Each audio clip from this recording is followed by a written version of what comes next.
Today we're making General Tso's chicken.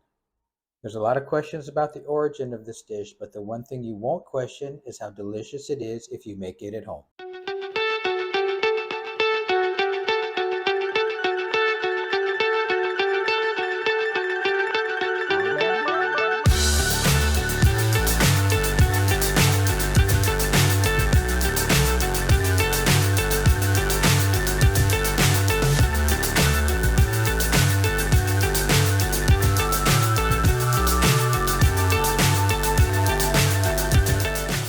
For this General Tso's chicken today, we're going to start out with some ginger. The easiest way to peel ginger is with a spoon. As you can see, the skin is thin enough that it just comes right off easily. Then you can cut the ginger into medallions. Not everybody likes the taste of ginger, so you can leave it whole like this if you choose, and then you can just pull it out. Or you can cut it up into matchsticks like this. If you're choosing to leave it in large pieces, you don't necessarily have to peel it. Once you finish slicing the ginger, go ahead and set it aside. After this, grab a white onion. Separate the white part from the green part. So go ahead and slice that thinly. Next, we'll slice up the top part of the green onion. We're going to use this just for garnish, so go ahead and slice that thinly and set that aside separate from your other aromatic. General Tso's chicken is a spicy dish, and one of the good parts about making it yourself is you control the heat level. We're going to add some dry red peppers later, but for right now we're going to slice up a serrano to add just a little bit of extra heat. Once you've sliced that up, you can add that to the onion and the ginger mixture. They're all going to go in the pan at the same time. Next up, we'll add some garlic. Once again, you can add as much or as little as you like. We've got about 7 cloves of garlic here that we're going to first smash. Take the skins off, and then we're going to chop them up. Garlic is another one of those items like ginger. Some people don't really like it, so you can cut it up in large pieces and leave them in there so people can eat around them, or you can take them out. Or like this, you can just chop them up into small pieces. Once you finish with the garlic, you can set that aside with the green onion and the ginger. Next, we can cut up the chicken. You're going to want the chicken in bite-sized pieces.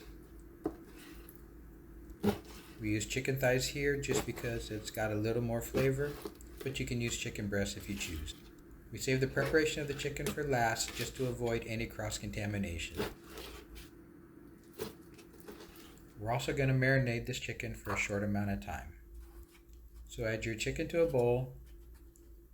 Toss in about a tablespoon of soy sauce, about a teaspoon of oyster sauce,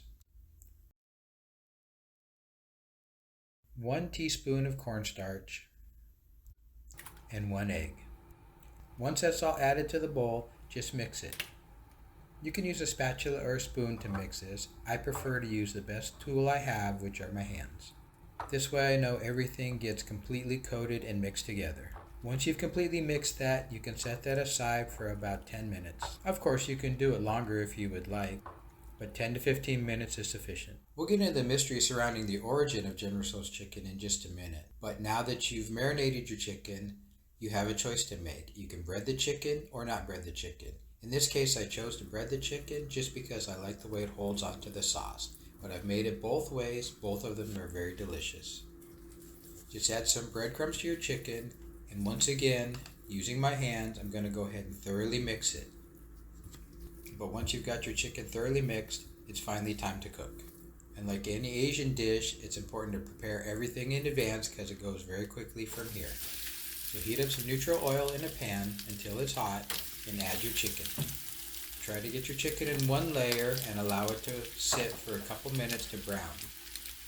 And now that our chicken is cooking and we have a few minutes, it's time to get into the origin of General Tso's chicken. It's believed that this dish was named for Tso Sung Tang. He is from the Hunan province in China, and he was a minister during the Qing dynasty. The Qing dynasty reigned from 1636 to about 1912. After about 3 or 4 minutes, go ahead and turn the chicken over and allow it to cook on the other side. You do need to completely cook the chicken in this dish because when it goes into the sauce is just there to coat it. So turn the heat down to medium and allow your chicken to cook for another 7 minutes. So now, back to the origin of this dish. A lot of people believe this dish originated in China.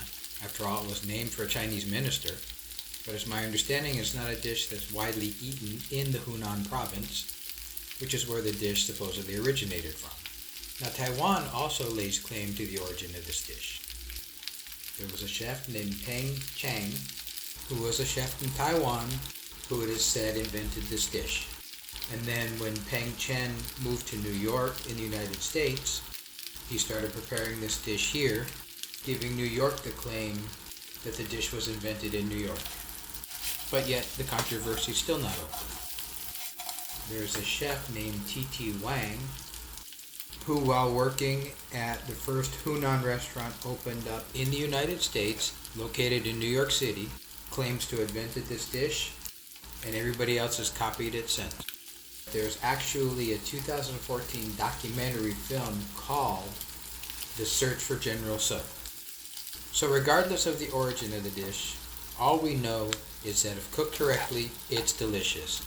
And if you cook it at home, it's much better than takeout. Okay, back to the cooking.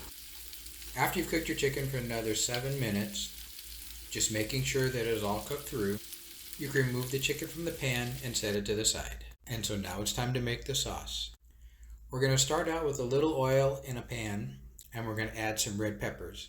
You can add as little or as many as you like, depending on your tolerance and preference for heat. And if you really don't want a lot of heat, then you can just add the skins and take out the seeds. Once those have cooked for about 2 minutes, you can add your ginger, garlic, green onion, and serrano, and allow that to cook for about 2 minutes. After 2 minutes, you can start building your sauce. You want to add about 2 tablespoons of soy sauce. Let that heat up for a second. And about 1 teaspoon of oyster sauce. We're also going to add a little splash of Shaoxing wine.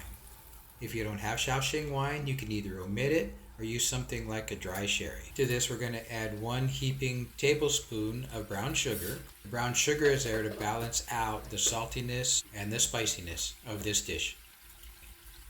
Allow that all to cook and the flavors to kind of come together for a minute and a half. Traditionally, this sauce ends up being really deep red in color. We chose to have ketchup here because ketchup not only is sticky and red, it also has a little sweetness to it. I've used tomato sauce in the past, and I've seen recipes where people have used a red dye. I would prefer not to use the dye, as I would just like to get a natural flavor. I made pickled eggs one time with beets, and I wondered if that would work too. I have yet to try that, but I'll experiment one day. Now stir that all in and allow it to cook for a couple of minutes. My sauce was a little thick here, so I added a little more soy sauce, about another 2 tablespoons. Once your sauce has all come together, you can add your chicken back in. Your chicken is completely cooked, so all you really want to do is warm it back up and coat it in the sauce. And you can see here while it's in the pan how nicely it glistens. It's better than anything you can get from Takeout, and far, far better than anything you can get in your supermarket deli. We hope you've enjoyed this version of General Tso's chicken. If you have, please give us a like and subscribe. Thank you for watching, and check out these other videos.